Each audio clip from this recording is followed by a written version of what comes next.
Hey guys, thanks for watching. In this video we're going to be going over part 1 of the week 12 concepts for Physics 111. So just to start off with a couple different definitions, we see that thermal contact is going to be when we have two objects which are able to exchange energy between each other. Thermal equilibrium is going to be when we have objects which are in thermal contact without having an exchange of energy. Heat is going to be the exchange of energy caused by difference in temperature, and a thermometer is going to be a device used to measure temperature. So starting off with the zeroth law of thermodynamics, we see that if objects A and B are separately in thermal equilibrium with a third object C, then A and B are in thermal equilibrium with each other. So here we have our object A, and we're told that it's in thermal equilibrium with object C. But then we also have an object B, which is in thermal equilibrium with object C. And these are separately in thermal equilibrium with object C. But we can deduce that because they're in thermal equilibrium with object C, therefore object A and B must be in thermal equilibrium with one another. And basically, if we were to say that our object C here is actually our thermometer, this law would allow us to basically measure temperature using this object C. So what we learned is that objects in thermal equilibrium are at the same temperature. So going into thermometers, we basically have a couple different ways in which we could measure temperature. We can measure temperature with the expansion of a liquid, so this would be a mercury or an alcohol thermometer. We could measure the expansion of a solid, which would be bimetallic strips. Electrical properties would be thermocouples, or we could measure the behavior of a gas, which we'll be going into more depth with later.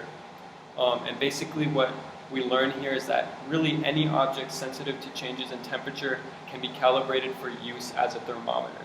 And over here, in this example, we actually are using the expansion of a solid. These are bimetallic strips. So basically at this initial temperature of T naught, we know that our right yellow metallic strip, which is composed of different compounds than our left blue metallic strip, are going to be the same length at this T naught temperature.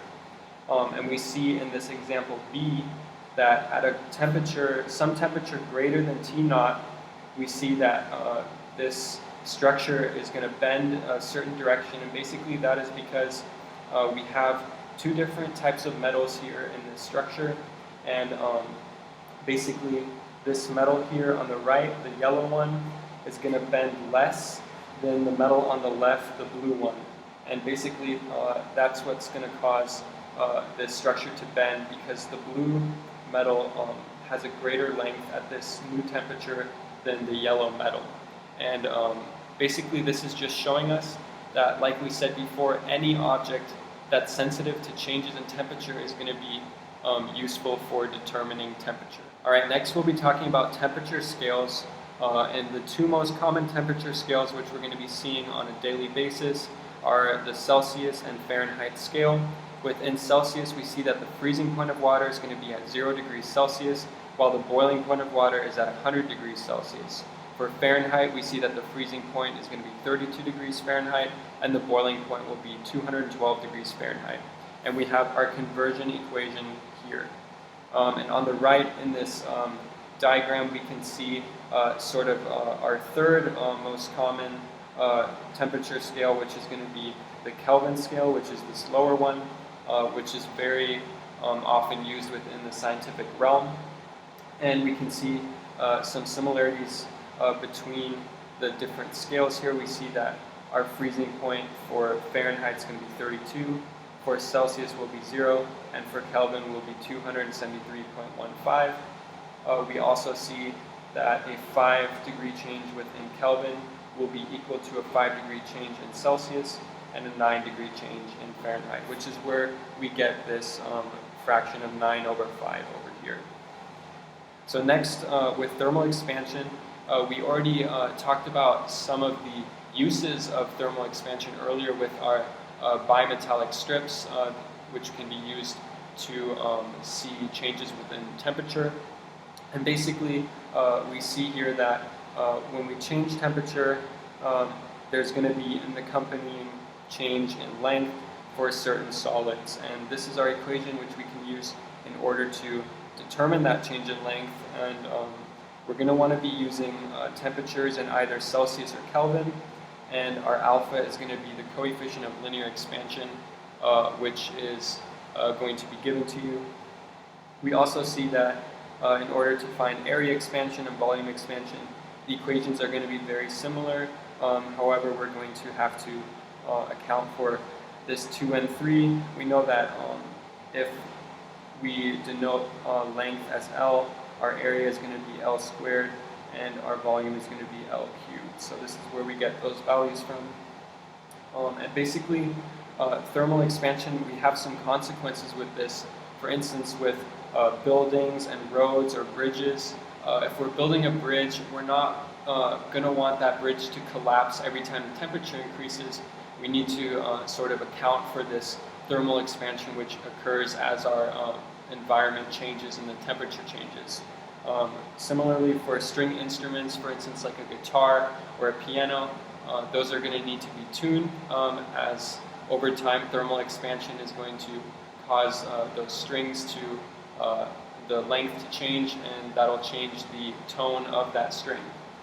And over here in this image, we just see an example of some advancements we can make within roads or bridges in order to allow for this thermal expansion to occur. Alright, next we're going to be talking about a couple different unique properties of water. So first off, we see that water is going to have its maximum density at around 4 degrees Celsius. And we see that here in this graph as well, that we have that maximum density at 4 degrees Celsius. And when we talk about natural bodies of water, like a lake for instance, there's a phenomenon which occurs. That lake is actually never going to completely freeze to the bottom. And the reason for this is that as the lake water cools, the water at 4 degrees Celsius is going to sink to the bottom, because we know that water at 4 degrees Celsius is going to have its highest maximum density, so it's going to want to sink to the bottom, and only the water that's directly exposed to the surface is going to begin to freeze. And basically, this process of freezing just takes a really long time, and since frozen water also has a lower density than the liquid water, it's going to float at the top of the lake. So basically our lake is slowly freezing over, and all this freezing is only going to be occurring at the surface of the lake. And basically as we go further down into the lake, we're going to have liquid water, and at the bottom of the lake we'll have water at 4 degrees Celsius, because this has the greatest density. So next we'll be talking about sort of how gas responds to changes in temperatures. So first off, we have a constant volume gas thermometer. So here it's important to realize that our volume needs to stay constant in this situation. And basically what we see here is that as we increase our temperature, in order to maintain a constant volume, our pressure must also increase within the vessel. And if we were to plot this and then extrapolate our plot in this direction, we see that our pressure is theoretically going to be equal to 0 when we reach a temperature of negative 273.15 degrees Celsius, or 0 Kelvin. And this brings us into absolute zero, which is the lowest possible temperature. And like I just said, that's going to be negative 273.15 degrees Celsius, or 0 Kelvin. Next, with a constant pressure gas thermometer, here we have constant pressure. So what's important to realize is as we increase temperature, in order to maintain that constant pressure, our volume is also going to have to increase. And once again, if we were to plot this and then extrapolate our plot in this direction, we see that once again our volume would theoretically be equal to 0 at absolute 0. And these two concepts bring us into the ideal gas law, which is PV equals nRT. So pressure times volume is going to be equal to our number of molecules in moles of the gas times our universal gas constant, and then times our temperature in Kelvin. And what's important to realize is that gas pressure, so the pressure from gas, is actually caused by the collisions between the gas particles and the walls of the container it's within. And when we're using this ideal gas law, we want to make sure we have certain conditions. So the ideal gas conditions are going to include random motion of particles, no long-range interaction between particles, and negligible volume of particles.